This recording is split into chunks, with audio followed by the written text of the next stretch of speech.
The Bentley's engine screamed once, then fell silent on a lonely stretch of road. A billionaire stranded, unaware his life was about to be rebuilt by a 12-year-old girl with a wrench. Alastair Finch had everything money could buy: a private jet, a portfolio that moved markets, and a vintage Bentley worth more than most houses. At 72, he was headed to sign away his empire, a final deal in a life built on power and precision, when his prized car coughed, smoked, and died on a deserted country road. No phone signal, no help in sight, until a 12-year-old girl with grease-stained hands and a rusty bike appeared. "I can fix it," she said. Alastair nearly laughed. But this wasn't just any girl. Lily Miller was her grandfather's legacy, a prodigy mechanic raised in a workshop of forgotten engines and quiet genius. That roadside breakdown wasn't a nuisance. It was destiny knocking. Just before we dive in, let us know in the comments where you're watching from today. We love seeing how far these stories reach. And make sure you're subscribed so you don't miss tomorrow's special video. Now let's jump back in. Enjoy the story. A broken-down car on a lonely road holds a secret that will change a billionaire's life forever. A young girl with grease-stained hands and old eyes holds the key. What she knows will unravel a past he tried to bury. The old Bentley purred, a low growl of contentment that echoed the mood of its driver, Alastair Finch. At 72, Alastair had the kind of wealth that whispered, it didn't shout. His empire was built on quiet acquisitions, shrewd investments, and a reputation for being as unmovable as the granite mountains that flanked this winding country road. He was on his way to a meeting, a final one, the culmination of a 50-year career. The sale of Finch Industries, his life's work, to a soulless conglomerate he despised. It was a deal born of necessity, not desire. A concession to his age, his lack of an heir, and the relentless march of time that even a man of his resources could not halt. He checked the time on his vintage Patek Philippe, a gift from his late wife. Eleanor had always hated this part of him, the relentless drive, the obsession with legacy. "You'll own the world and have no one to share it with," she'd once said, her voice soft with a sadness he hadn't understood at the time.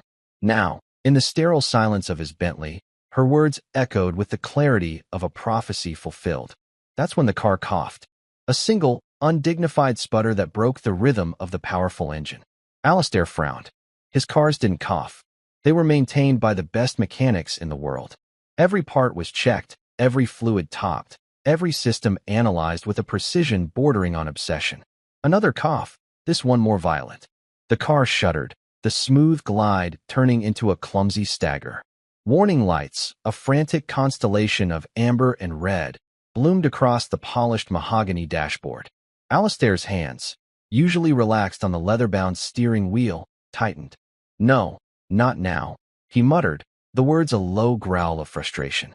He steered the dying car towards the shoulder of the road, a plume of white smoke billowing from the hood like a final, defeated sigh. The engine gave a metallic groan, and then silence. A profound, unnerving silence, broken only by the ticking of the cooling metal and the gentle rustle of leaves in the autumn wind.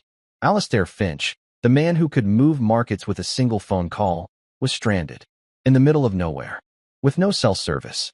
He sat for a moment, encased in the opulent failure of his machine, a perfect metaphor for his life.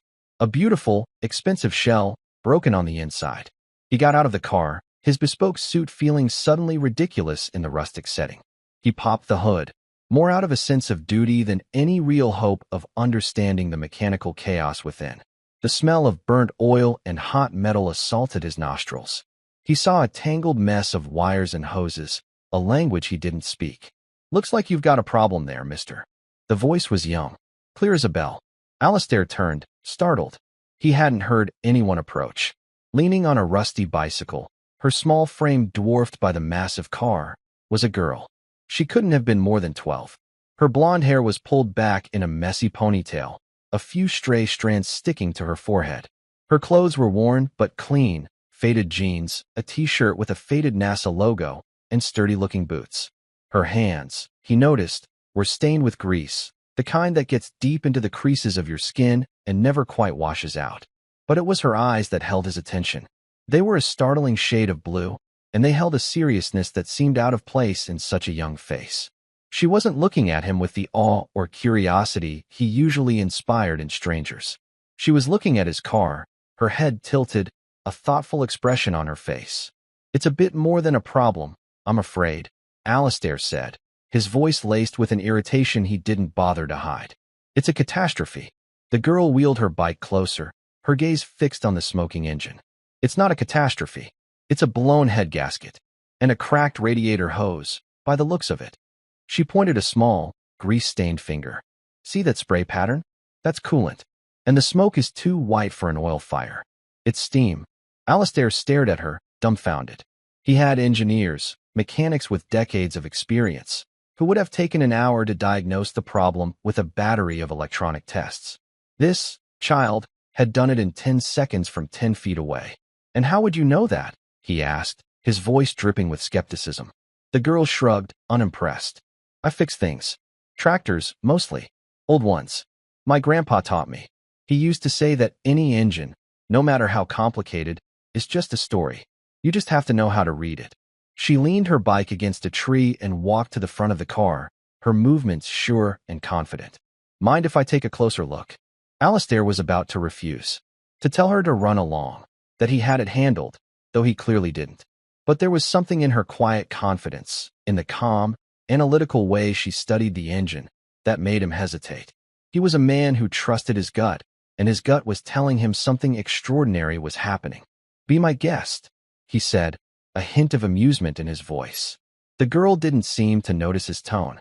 She leaned over the engine, her small hands moving with a surgeon's precision. She gently touched a hose, then a wire, her fingers reading the engine like a blind person reading Braille. "Yep," she said after a moment. "Head gasket is definitely gone. You pushed it too hard on these hills, didn't you?"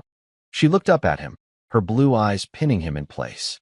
"These old Bentleys, they're beautiful, but they're not meant for this kind of work. They're like old gentlemen in fine suits. You can't ask them to run a marathon." The corner of Alistair's mouth twitched. He had been pushing it. Late for his meeting, his mind a whirlwind of numbers and clauses, he'd driven with a rare recklessness. The analogy was so apt, so surprisingly insightful, that he found himself at a loss for words. "I can fix it," the girl said, her voice matter of fact. Alistair let out a short, sharp laugh. It was a sound of genuine surprise. "You can fix it? Young lady, my personal mechanic, a man I pay a small fortune, would need a week and a fully equipped garage to fix this." "Well, I'm not your personal mechanic," she said, wiping her hands on a rag she'd pulled from her back pocket. "And I don't need a week. I need a few hours. And some tools." She looked at him, a challenge in her eyes. "Unless you'd rather just stand here and wait for a tow truck. But I reckon you're in a hurry. You look like a man who's always in a hurry." Alistair was taken aback. The girl's perception was uncanny. He was in a hurry, or he had been. Now, time seemed to have stretched, to have become a fluid, uncertain thing. The meeting, the deal, the culmination of his life's work, it all seemed to be fading, replaced by the bizarre reality of this roadside encounter. And where, exactly, would you find the tools to fix a 1958 Bentley Continental in the middle of this wilderness? He asked, a hint of sarcasm in his voice. "My house is just over that hill," she said, pointing. "My grandpa's workshop is there. He's got everything we'll need. He was a mechanic in the army. A legendary one, they say. He could fix a tank with a wrench and a prayer." She smiled for the first time, a small, shy smile that transformed her serious face. "My name's Lily, by the way." "Alistair," he said, extending a hand out of habit, then letting it drop, feeling foolish. Lily's eyes fell on the hood ornament of the Bentley, the iconic Flying B. She reached out a hesitant hand and traced its elegant lines. "My grandpa had a picture of a car like this in his workshop," she said softly. "He told me it was the finest car ever made. He always dreamed of working on one." Her voice was wistful, filled with a longing that seemed too old for her years. "He passed away last year." Alistair felt a pang of something he couldn't quite name. Sympathy, perhaps. Or maybe it was a recognition of a shared loss. He, too, knew the ache of an empty space where a loved one used to be. "I'm sorry to hear that," he said, his voice softer than before. Lily nodded, her gaze still on the ornament. He would have loved this. He would have known just what to do. She looked up at Alistair, her eyes clear and direct. but he taught me well, so I know what to do too. There was a long silence, filled only by the sounds of the forest. Alistair looked at the girl, at her grease-stained hands and her impossibly old eyes. He looked at his dead car, a monument to his own impotence. And he made a decision. A decision that went against every instinct, every rule he had lived his life by.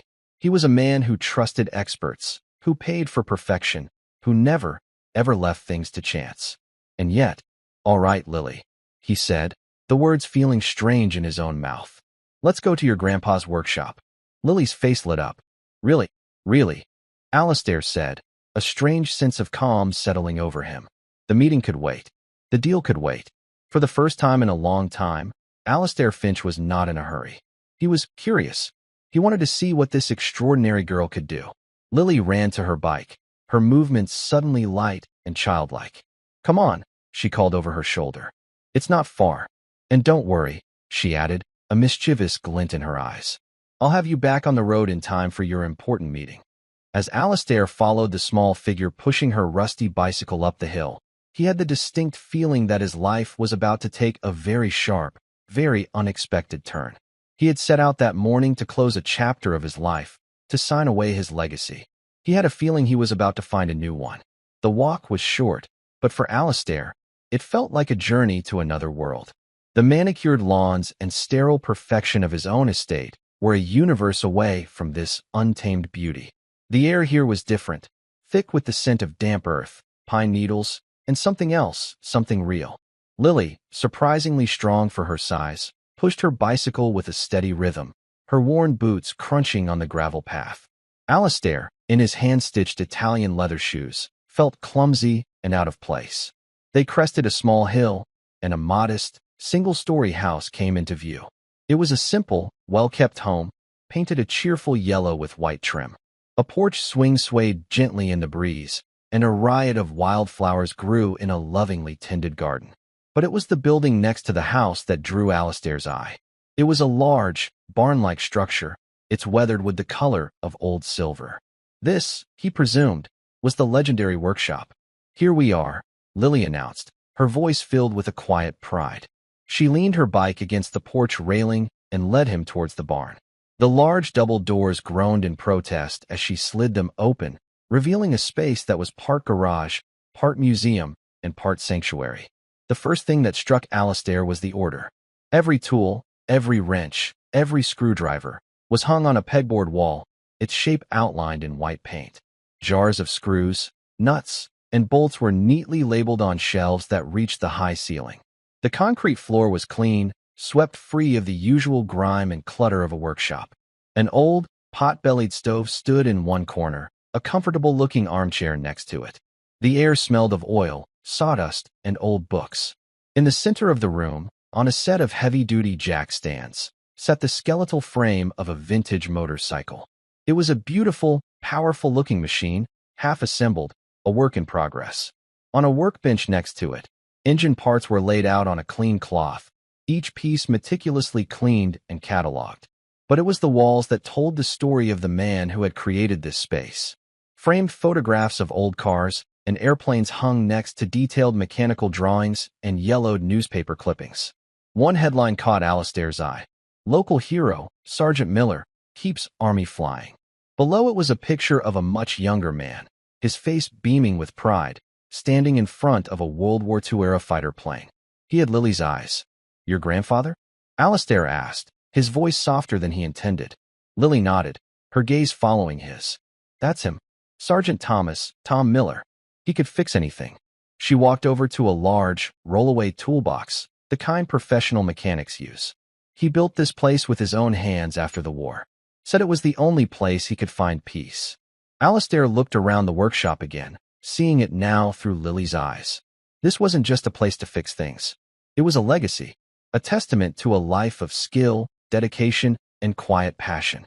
It was a world away from his own, a world of boardrooms and balance sheets, of hostile takeovers and market fluctuations. He had built an empire of numbers, of abstract wealth. This man, this Sergeant Miller, had built something real, something tangible, something that could be passed down, not in a will, but in a shared love of how things work. "Okay," Lily said, her voice pulling him from his thoughts. "Let's get that Bentley of yours." She pointed to a heavy-duty tow chain hanging on the wall. "We'll need this. And the old winch. It still works." For the next hour, Alistair found himself taking orders from a 12-year-old girl. And to his astonishment, he didn't mind. Lily directed him with the calm authority of a seasoned general. She showed him how to attach the tow chain, how to operate the hand-cranked winch, and how to steer the dead Bentley as they slowly, carefully, pulled it up the gravel path and into the workshop. It was hard work, physical work, the kind Alistair hadn't done in 50 years. He felt the pull in his shoulders, the strain in his back, and a strange, unfamiliar sense of satisfaction. Once the car was safely inside, Lily went to work. She was a whirlwind of focused energy. She moved around the car with a fluid grace, her small hands sure and steady. She laid out her tools on a clean cloth, each one chosen with a specific purpose in mind. She drained the remaining coolant, disconnected the hoses, and began the laborious process of removing the cylinder head. Alistair watched, mesmerized. He had seen teams of mechanics work on his cars, their movements a choreographed dance of efficiency. But this was different. This was personal. Lily talked to the car as she worked, a low, steady murmur of encouragement. "Come on now, old girl. Don't be stubborn. Let's get you breathing again." She worked with a quiet intensity, her brow furrowed in concentration. Occasionally, she would pause, look at a problem from a different angle, and then, with a decisive nod, find a solution. She was not just following a set of instructions. She was thinking, adapting, problem-solving. She was, as her grandfather had said, reading the story of the engine. "You're very good at this," Alistair said, breaking the comfortable silence. Lily didn't look up from her work. "Grandpa taught me. He said I had a feel for it. A kind of mechanical sympathy, he called it." She finally loosened the last bolt on the cylinder head and, with a grunt of effort, lifted the heavy piece of metal clear of the engine block. She placed it carefully on the workbench. "There's your problem," she said, pointing to the gasket. It was a thin piece of metal, warped and blackened. A clear breach was visible between two of the cylinders. "Just like I thought. Blown. And look here." She pointed to a network of fine cracks on the cylinder head itself. "This is worse than I thought. The head is cracked, probably from the overheating." Alistair's heart sank. "So it can't be fixed?" "Oh, it can be fixed," Lily said, her confidence unshaken. "But not with what I have here. We'll need a new cylinder head, and a new gasket set, of course."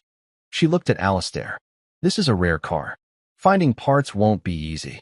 Alistair felt a familiar surge of impatience. This was where his world had the advantage.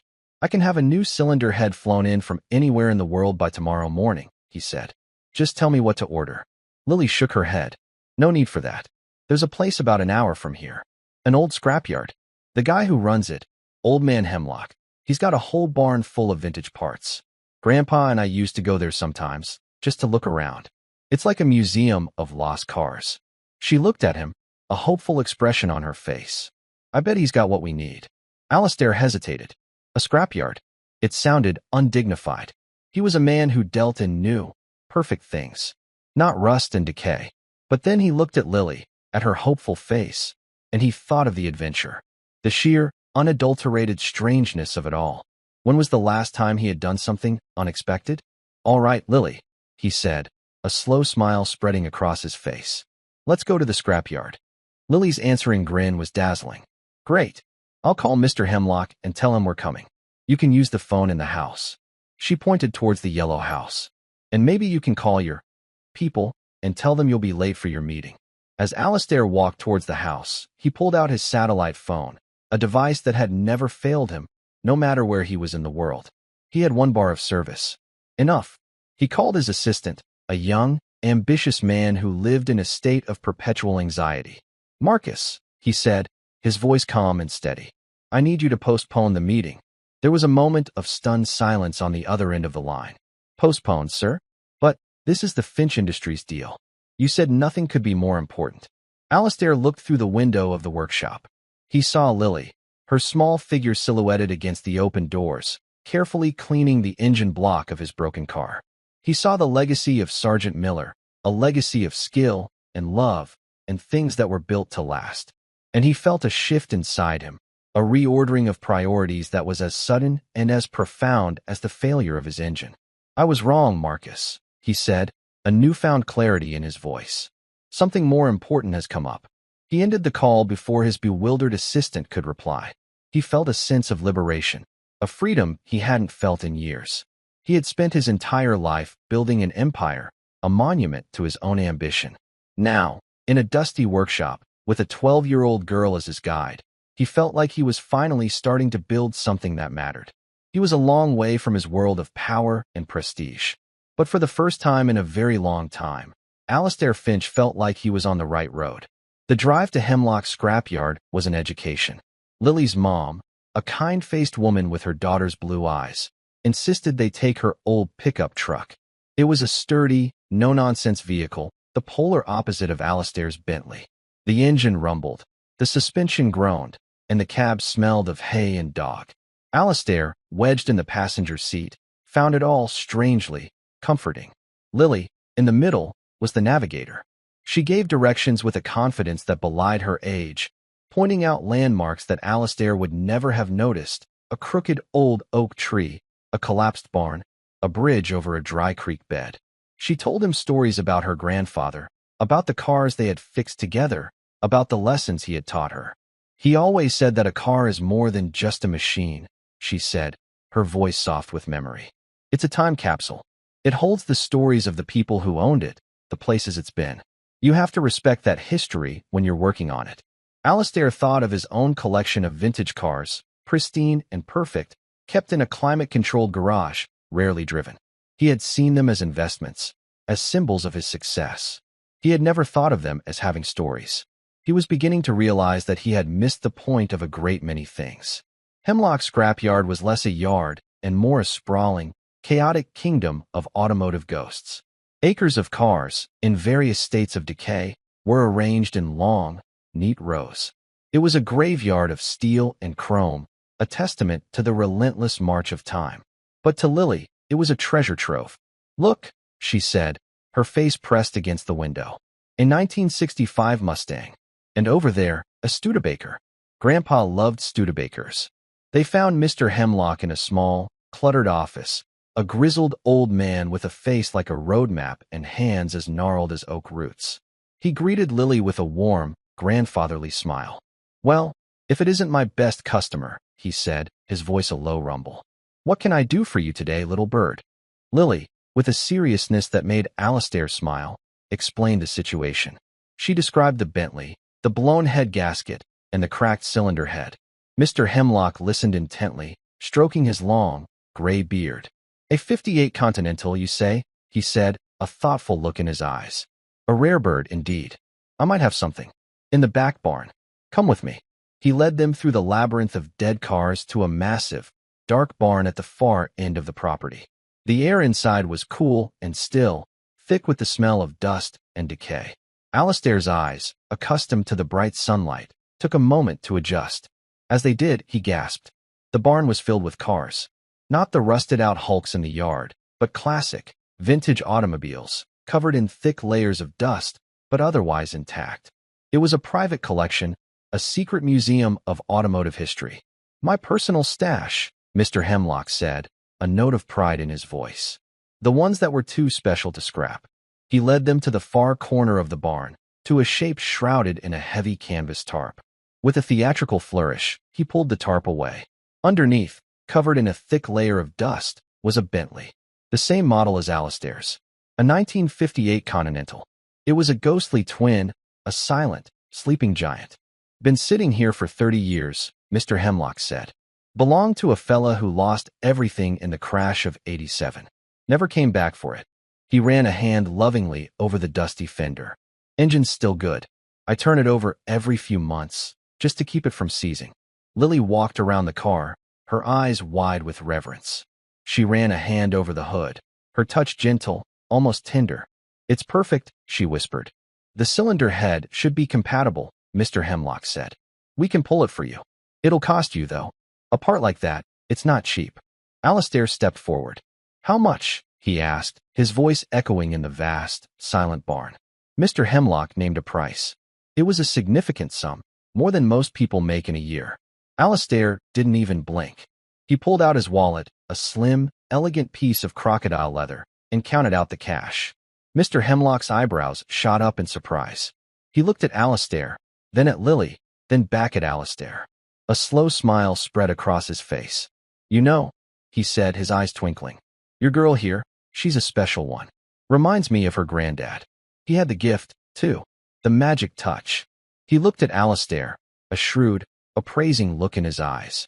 "You're a lucky man to have found her." Alistair looked at Lily, who was already discussing with Mr. Hemlock the best way to remove the cylinder head. He saw the passion in her eyes, the intelligence in her hands, the quiet confidence in her voice. And he knew, with a certainty that settled deep in his bones, that the old man was right. He was a lucky man, indeed. The afternoon was spent in a flurry of activity.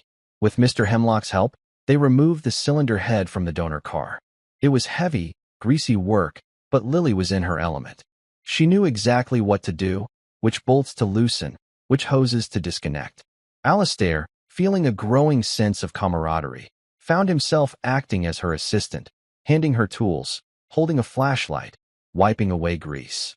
By the time they were done, the sun was beginning to set, painting the sky in shades of orange and purple.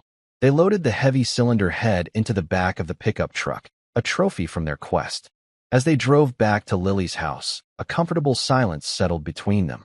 Alistair looked out the window at the passing countryside, at the long shadows stretching across the fields. He felt a sense of peace, a contentment that had eluded him for years. He had spent the day in a scrapyard, covered in grease, taking orders from a child. And he had never felt more alive.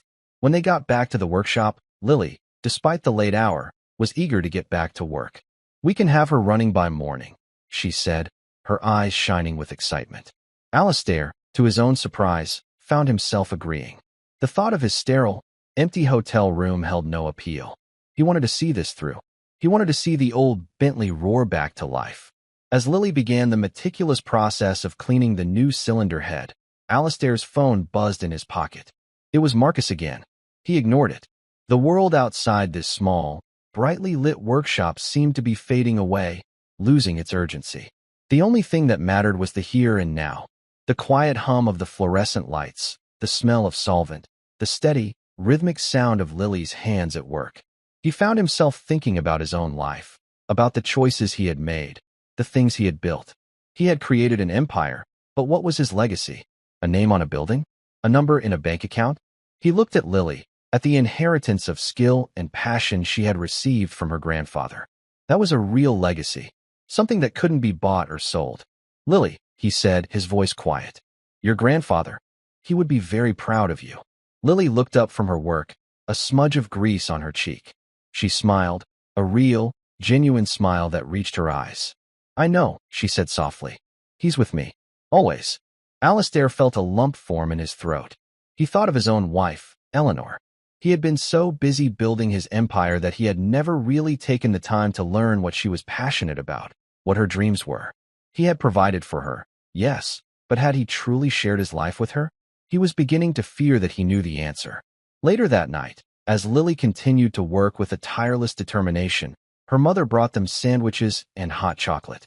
They ate in the comfortable silence of the workshop, surrounded by the ghosts of old machines and the promise of a new beginning. Alistair watched Lily, a sense of wonder growing within him. This girl, with her old soul and her grease-stained hands, was teaching him a lesson he had desperately needed to learn. A lesson about the value of hard work, the importance of legacy, and the simple, profound joy of fixing what is broken. He had come to this place a rich man, a powerful man, a man who thought he had everything. But as he sat in the quiet workshop, a half-eaten sandwich in his hand, he realized that he had been the one who was truly broken. And a 12-year-old girl, with a wrench in her hand and a heart full of her grandfather's wisdom, was slowly, carefully, putting him back together again. He didn't know it yet, but the old Bentley wasn't the only thing that was being repaired in that dusty, quiet workshop. Alistair Finch's soul was getting a much-needed overhaul, and the cost was far greater than any cylinder head. It was a price paid in humility, in wonder, and in the dawning, terrifying, and ultimately liberating realization that he had been living his life all wrong. And as the night deepened and the work continued, he found himself hoping, for the first time in a very long time, that the morning would be slow to come. The night wore on, measured not by the hands of a clock, but by the steady progress of their work. Alistair became a willing apprentice. He learned to clean a spark plug, to properly torque a bolt, to feel the subtle difference between a thread that was catching and one that was stripped. Lily was a patient teacher, explaining each step in simple, direct language. She never made him feel foolish for his ignorance. Instead, she seemed to enjoy sharing her knowledge, her face lighting up when he successfully completed a task. Grandpa used to say that every bolt has its own song, she told him as she guided his hand to tighten a nut on the manifold. You have to listen. Too tight, and you'll break it. Too loose, and it'll cause trouble down the road. You have to find that sweet spot. The note of perfect harmony. Alistair, a man who had orchestrated multi-billion-dollar mergers, found himself completely focused on the simple, tactile task of finding that note of perfect harmony. He felt a profound sense of accomplishment when Lily nodded in approval. It was a satisfaction purer and more immediate than any business deal he had ever closed. He learned more about Sergeant Thomas Miller that night, not just from Lily's stories, but from the workshop itself. He saw the jigs and tools the man had made by hand, the clever solutions he had devised for complex problems. He saw a mind at work, a mind that was both brilliant and practical, a mind that saw the world not as something to be conquered, but as something to be understood and, if necessary, fixed. At some point, Lily's mother came to the door, a worried expression on her face. Lilybug, it's almost 3 in the morning. You need your sleep. Lily, her hands deep in the engine bay, didn't even look up. Almost there, Mom. I can't stop now. We're at a critical point. Alistair saw the flicker of pride and concern in the woman's eyes. He stepped in. It's all right, Mrs. Miller. I'll make sure she doesn't overdo it. We're almost finished. She looked at Alistair, this stranger in an expensive, grease-stained suit, and seemed to find something in his face that reassured her. She nodded. All right, but don't let her forget to drink some water. As the first hints of dawn began to soften the edges of the dark sky, they reached the final stage. The new cylinder head was in place, the gaskets were sealed, the hoses were connected. Everything was ready. Okay, Lily said, her voice a mixture of exhaustion and excitement. This is the moment of truth. She slid into the driver's seat of the Bentley, her small frame almost lost in the plush leather. Alistair stood by the open hood, his heart pounding with an anticipation he hadn't felt in decades. Lily looked at him through the windshield, her blue eyes wide. She took a deep breath and turned the key. The starter motor whirred, a hopeful, questioning sound in the quiet morning. It turned once, twice, and then, with a deep, throaty roar, the engine caught. It sputtered for a moment, coughed out a puff of blue smoke, and then settled into a smooth, powerful, perfect purr. The sound was magnificent. It was the sound of resurrection, the sound of a problem solved, of a challenge met and overcome. It filled the small workshop with a symphony of controlled power. Lily let out a whoop of pure joy, her tired face breaking into a radiant smile. Alistair felt a grin spread across his own face, a wide, unself-conscious smile of a kind he hadn't worn since he was a boy. He leaned against the fender of the car, a wave of relief and a strange, unexpected emotion washing over him. It felt like victory, a shared victory. He walked over to the driver's side door. Lily was revving the engine gently, her ear cocked, listening to its song. Perfect harmony, Alistair said, his voice a little hoarse. Lily looked up at him, her eyes shining. Perfect harmony, she agreed. They let the engine run for a while, a celebratory chorus in the early morning air. When they finally shut it off, the silence that followed was not empty, but filled with a sense of accomplishment. Alistair knew the time had come. He had to repay her. He had to put a value on what she had done. It was how his world worked. He reached into the inside pocket of his suit jacket and pulled out his checkbook. Lily, he began, his voice taking on the formal, businesslike tone he was so used to. I am incredibly grateful for what you've done. You are a remarkable young woman, and you deserve to be compensated for your time and your extraordinary skill. He clicked his pen, a solid gold fountain pen, and poised it over the check. What would you say to $10,000? He thought the amount was generous. It would be a life-changing sum for a family like this. Lily's smile faded. She looked at the checkbook in his hand, and a shadow passed over her face. She shook her head. No. Thank you, Mr. Finch, she said, her voice quiet but firm. Alistair was taken aback. No? I don't think you understand. I understand, she interrupted, her gaze unwavering. But my grandpa taught me that you don't put a price on helping someone who's stranded. It's just what you do. Alistair was speechless. He had built his life on the principle that everything had a price. Every service, every skill, every minute of a person's time. Lily's refusal was a rejection of his entire worldview. But you spent all night working, he stammered. You bought an expensive part. You have to let me pay you for that, at least. Mr. Hemlock gave us a discount, she said. For Grandpa's sake. He said to consider it a professional courtesy. She slid out of the driver's seat and faced him, her expression serious. But there is something you could do for me. For my grandpa. Alistair put his checkbook away, a feeling of shame washing over him. He had been so clumsy, so transactional. He had almost cheapened this extraordinary experience with his money. Anything, Lily, he said, and he meant it. Anything at all. Lily hesitated, as if gathering her courage. My grandpa, he had a dream. He spent years designing a new kind of engine. A more efficient one. Lighter, more powerful, and better for the environment. He built a prototype. She pointed to the half-assembled motorcycle in the center of the workshop. That's it. Or a part of it. She walked over to a large, metal filing cabinet in the corner of the room. She opened a drawer and pulled out a thick, leather-bound binder. It was filled with hand-drawn schematics, pages of complex calculations, and detailed notes written in a neat, precise hand. He finished the designs just before he got sick, she said, her voice thick with emotion. He even filed for a patent. But the filing fees, the lawyers, it was too much. We didn't have the money. The application was rejected. He died thinking he had failed. She placed the binder on the workbench, her small hands resting protectively on the worn leather cover. He believed this engine could change things, could make the world a little better. I believe it too. I've been trying to finish the prototype to prove that he was right. But I'm not him. I'm missing some things, some knowledge, and I don't have the resources to build it properly. She looked up at Alistair, and her blue eyes, so full of strength and wisdom, were now shining with unshed tears. You're a powerful man, Mr. Finch. You build things. You make things happen. I don't want your money. I want your help. Help me finish my grandpa's work. Help me show the world what he created. That would be payment enough. Alistair stood frozen, the leather-bound binder lying between them like a sacred text. He was being offered a gift far more valuable than any check he could ever write. He was being offered a chance to be a part of a legacy. A real legacy. Not one of profit and loss, but of innovation, passion, and a grandfather's love. He reached out and placed his hand on the binder, his fingers brushing against Lily's.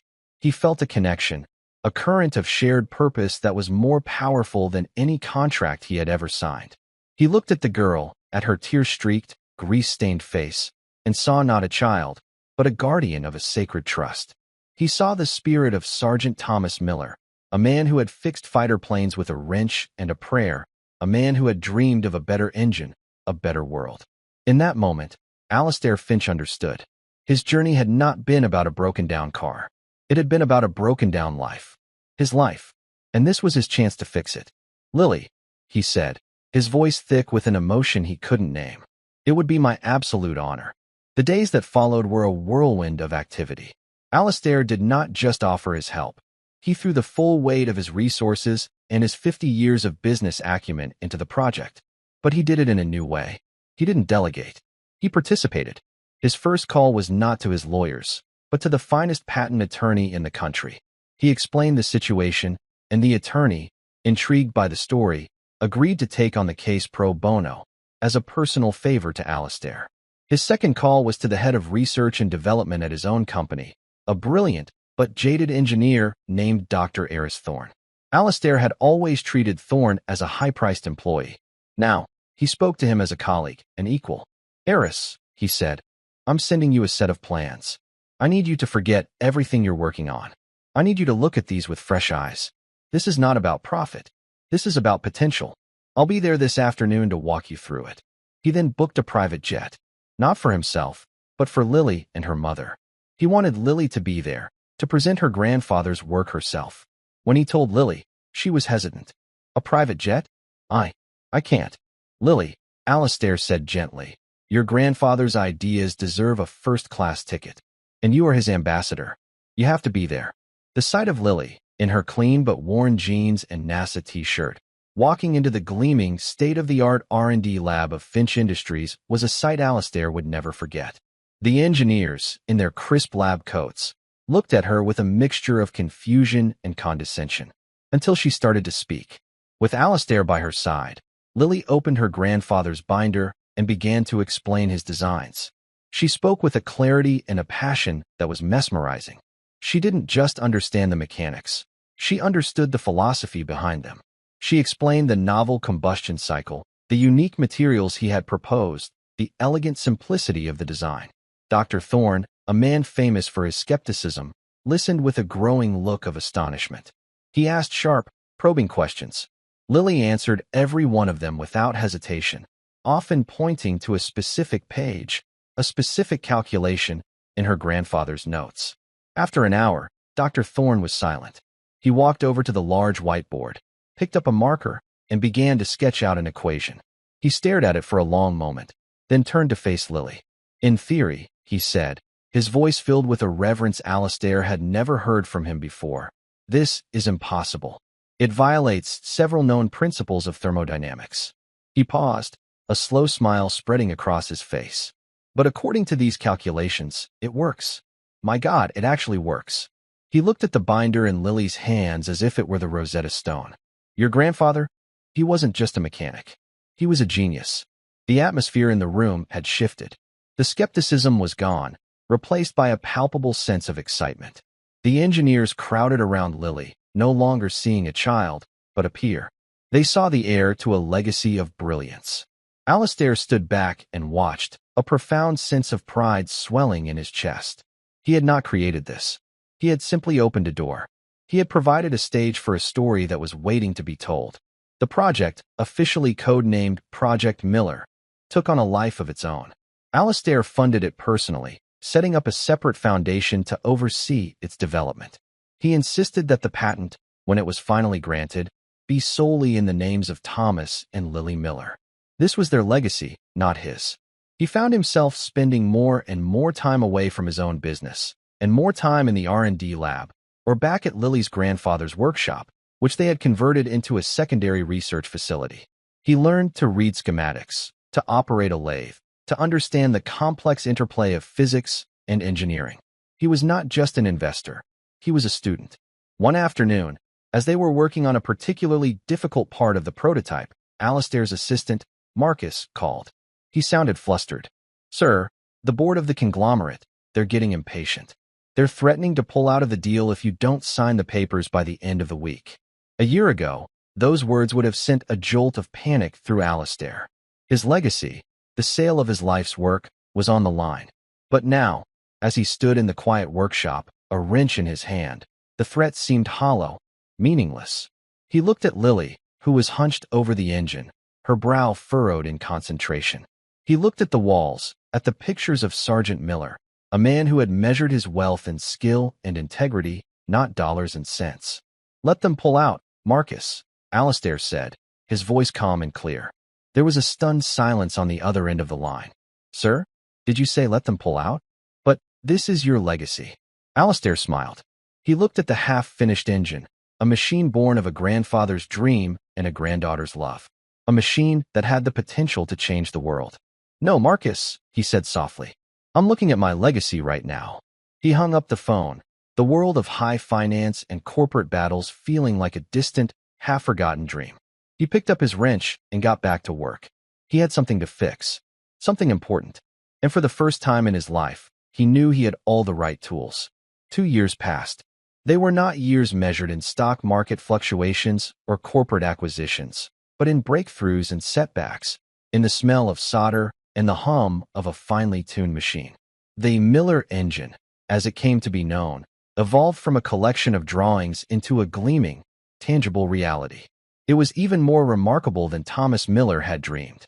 It was lighter, more powerful, and cleaner than any internal combustion engine in history. It had the potential to revolutionize not just the automotive industry, but everything that relied on a motor, from cargo ships to lawnmowers. Alastair Finch was a changed man. The sharp, impatient edges of his personality had been worn smooth. The empire he had spent a lifetime building now seemed like a hollow shell compared to the vibrant, purpose-driven world of the Miller Foundation. He had walked away from the sale of Finch Industries without a backward glance, channeling his personal fortune into creating a new kind of legacy. The Foundation's mission was simple: to find the other Lily Millers of the world. The brilliant, overlooked minds in dusty workshops and quiet garages, the geniuses hidden in plain sight. The day of the official unveiling of the Miller engine was a media circus.